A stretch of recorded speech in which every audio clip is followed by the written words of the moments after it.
Guys, আজকে আমি পাবদা মাছ আলু দিয়ে রান্না করব। মাছটা আমি আগে ভেজে নিব। প্যানটা গরম হয়ে গেল, আমি তেল দিয়ে দিব। তেলটা গরম হয়ে গেল, এখন আমি দিয়ে দিব মাছ। আসসালামু আলাইকুম গাইস, আপনারা সবাই কেমন আছে?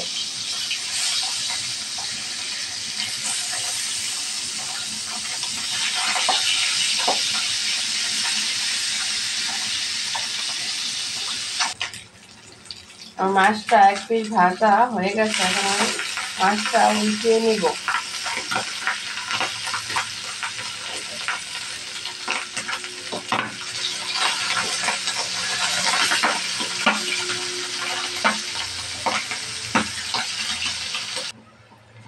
মাছগুলো ভাজা হয়ে গেছে, এখন একটা বাটিতে তুলে নেব।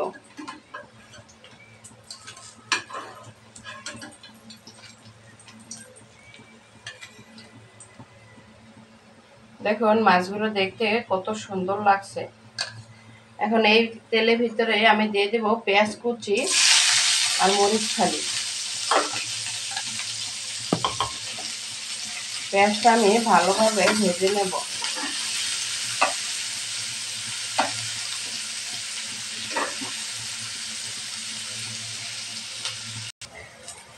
পেঁয়াজটা ভালোভাবে ভাজা হয়ে গেছে।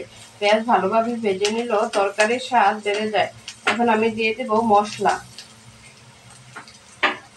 মশলা কষানোর জন্য একটু পানি দিয়ে দেব, নাহলে মশলাটা পুড়ে যেতে চাই। এখানে মশলা ছিল হাফ চা চামচ হলুদের গুঁড়া, 2 চা চামচ মরিচের গুঁড়া, হাফ চা চামচ ধনিয়ার গুঁড়া, হাফ চা চামচ জিরার গুঁড়া, স্বাদ মতো লবণ। মশলাটা কষানো হয়ে গেছে। মশলা যত কষাবেন তত তরকারির স্বাদ বেড়ে যায়। যখন দেখবেন মশলার উপর তেল উঠে গেছে, তখন বুঝবেন মশলা কষানো হয়ে গেছে। এখন আমি দিয়ে দেব আলু। আলুটা কষানোর জন্য দিয়ে দেব ঝোল। ঝোলের সাথে আলুটা মিশিয়ে নেব।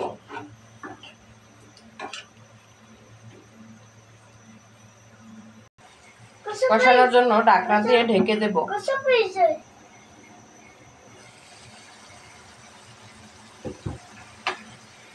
আলুটা কষানো হয়ে গেছে, দিয়ে দেব গরম পানি সিদ্ধ হওয়ার জন্য।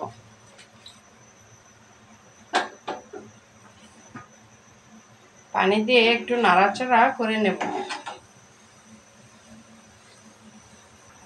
ঝোলটা বলকায় আইছে, এখন দিয়ে দেব বেটে রাখা মাছ আর একটা টমেটো কুচি।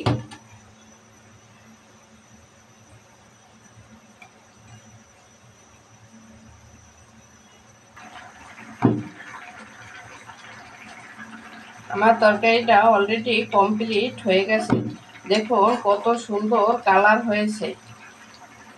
এখন আমি দিয়ে দেব টালা জিরার গুঁড়া। টালা জিরার গুঁড়ো দিলে খেতে অনেক মজা হয় আর কালারটা অনেক সুন্দর আসে।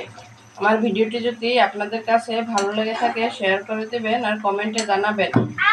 আল্লাহ হাফেজ।